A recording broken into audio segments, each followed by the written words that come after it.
ஓம் நம சிவாய என்பது பஞ்சாட்சரம். இயற்கையாகவே அதனை ஒத்த அமைப்பினை உடைய மலர் கொன்றை.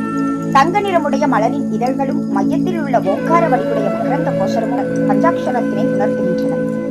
தங்க மஞ்சள் நிறத்துடன் சரம் சரமாக பூத்துக் குலுங்கும் சரக்கொன்றை சிவபெருமானுக்கு உகந்தவை.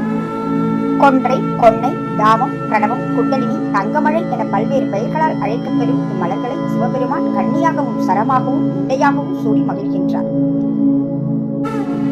விசார சர்மரிக்கு சிவபெருமான் சண்டீஸ்வர பதம் அனுகிரகித்த போது தனது ஜடாமண்டலத்தில் இருந்த கொன்றை மலர்ச்சரத்தினை எடுத்து சண்டீசர் திருமுடியில் சாற்றி அருளினார். எனவே குருவருளும் பதவியும் பெற முயற்சிப்பவர்கள் கொன்றை மலர்களை சேகரித்து சிவாலயத்திற்கு அழைத்து வந்தாரே போதும்.